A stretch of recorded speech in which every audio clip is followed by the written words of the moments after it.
Grand trunk road, जिसे GT road के नाम से भी जाना जाता है, दक्षिण एशिया की सबसे पुरानी और लंबी सड़कों में से एक है। यह ऐतिहासिक सड़क बांग्लादेश के चटगांव से अफगानिस्तान के काबुल तक लगभग 2400 किलोमीटर की दूरी तय करती है। यह एक महत्वपूर्ण व्यापारिक मार्ग है और इसने भारतीय उपमहाद्वीप के सांस्कृतिक, सामाजिक और आर्थिक विकास में महत्वपूर्ण भूमिका निभाई है। दोस्तों, आपके मन में एक सवाल उठना चाहिए कि आखिर यह रोड कब और किसने बनवाई थी और क्यों बनवाई थी। बहुतों का जवाब होगा शेरशाह सूरी। लेकिन क्या यह पूरा सच है? सच में शेरशाह सूरी ने ही इस रोड का निर्माण करवाया था या किसी और ने? अगर किसी और ने कराया तो वह कौन था? यह सड़क कितनी प्राचीन है तो इसे हम दुनिया की सबसे प्राचीन सड़कों में से एक कहते हैं। इसके पीछे की कहानी, इस सड़क का महत्व इतना ज्यादा क्यों है?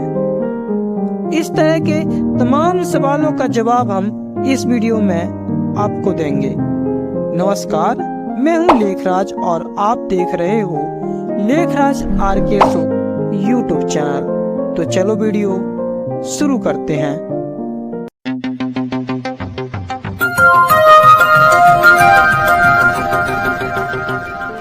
रोड, जो कि मानव की सबसे बड़ी आवश्यकता में से एक है।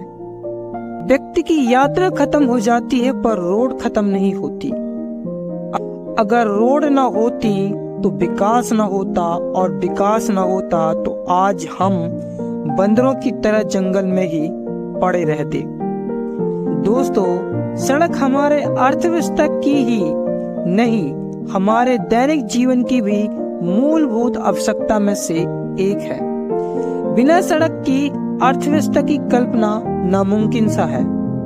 इसी बात को हमारे पूर्वज अच्छी तरह से समझ गए थे, इसलिए उन्होंने उस टाइम एक विशाल सड़क का निर्माण किया था, जिसे उस समय उत्तरा पथ कहते थे। समय के साथ साथ उत्तरा पथ का नाम बदला पर किरदार न बदला। अलग अलग टाइम में उत्तरा पथ को अलग अलग नामों से जाना गया।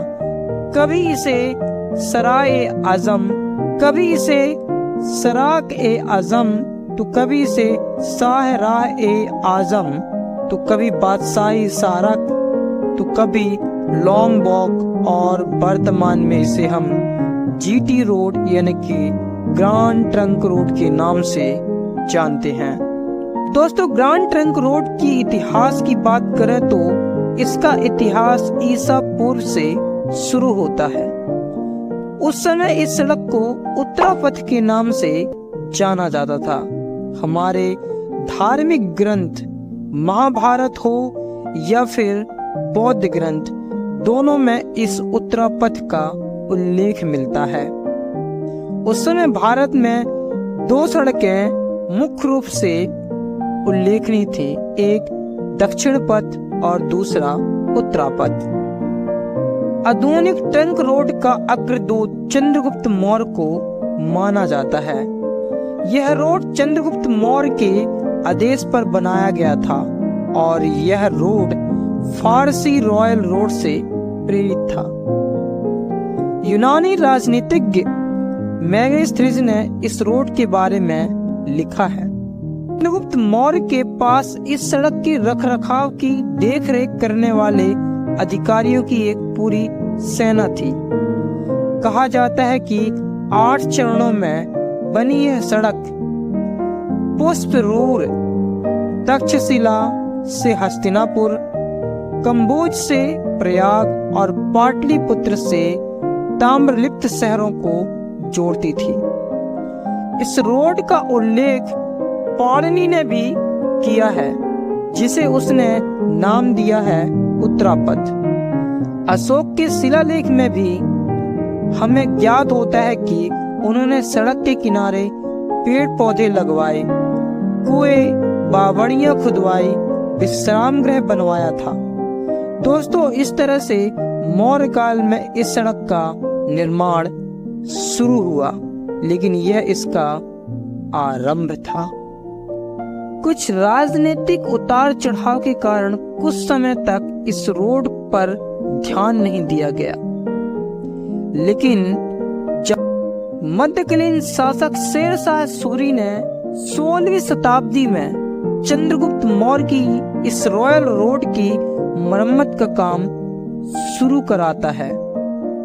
सोनारगांव और रोहतास में पुराने मार्गों को फिर से बदल दिया गया और इसकी चौड़ाई बढ़ाई गई। एक सराय का निर्माण किया गया। कोसों में मीनार और बावड़ियां की संख्या में वृद्धि की गई, जिससे यात्रियों को आराम और पानी दोनों मिल सके।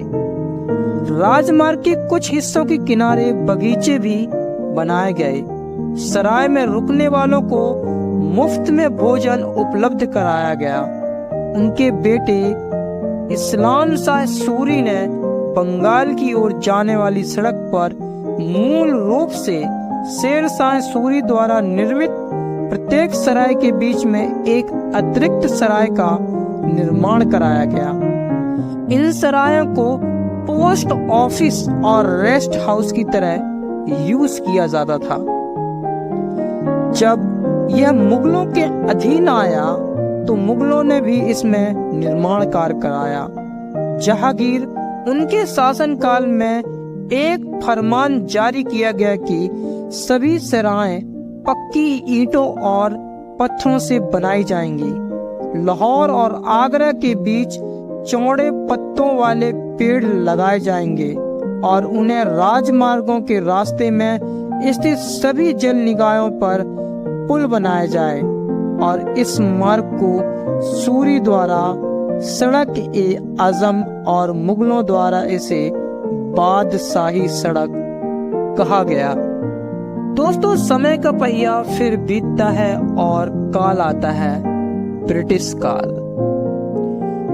1830 के दशक में ईस्ट इंडिया कंपनी ने वाणिज्य और प्रशासनिक दोनों उद्देश्य के लिए पक्की सड़क निर्माण का एक कार्यक्रम शुरू किया।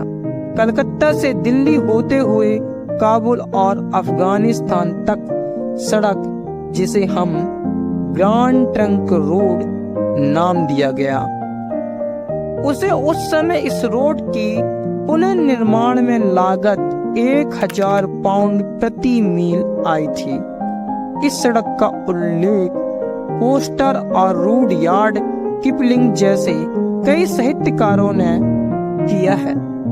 2015 में यूनेस्को विश्व धरोहर स्थलों की अस्थायी सूची में उत्तरापद बादशाही सड़क के आजम बनो ग्रैंड ट्रंक रोड, इसके किनारे स्थित स्थल शीर्षक के तहत प्रस्तुत किया गया था और इस तरह से आज यह सड़क भारत की लाइफलाइन बनी हुई है।